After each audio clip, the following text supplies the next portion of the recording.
The number of wallpaper rolls that you will need for your project is going to depend on the actual pattern repeat of the particular paper that you have chosen. Now, what do I mean by pattern repeat? I'm going to show you 3 examples. I'm going to show you a random or no repeat pattern. I'm going to show you a small repeat pattern.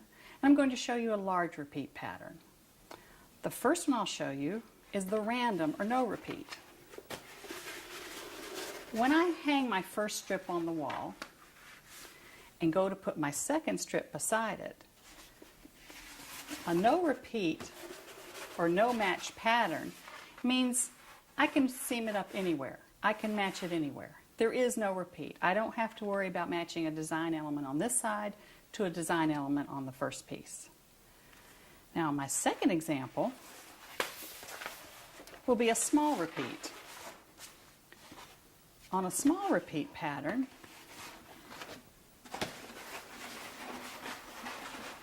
if I have my first piece on and I go to place my second piece,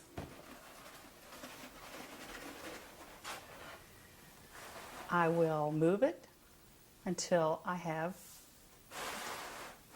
matches. Now, the small repeat on this one is about 4 to 5 inches.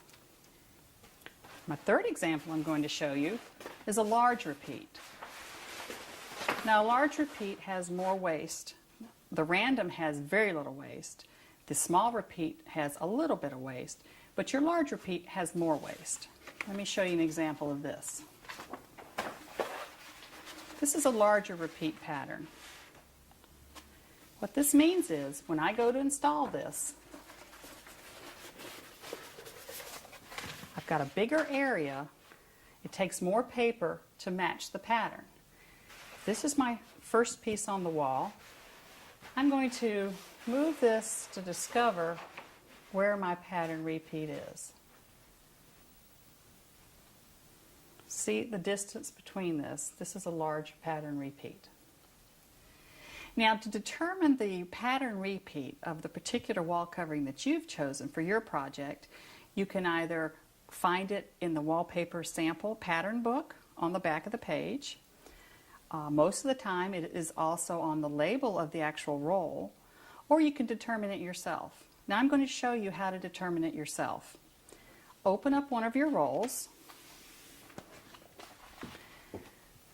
lay it on a flat surface, get a tape measure. Now choose one side of the roll or the other, doesn't matter which one. But what we're going to do is we're going to measure the distance between one exact design element and the exact same design element on down the same side of the wall covering. For instance, in this example I have roses.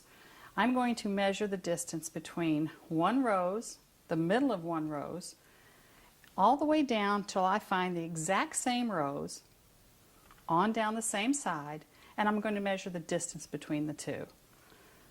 In this example, I'm going to measure the distance between the middle of this rose to the middle of this rose. That tells me my pattern repeat on this particular paper is 20.5 inches. Now, why, you ask, is that so important? The pattern repeat determines how many rolls of wall covering you're going to need to successfully complete your project. The bigger the repeat, the more wall covering your project will take. Now, using the examples I showed you earlier are 3 different wall coverings.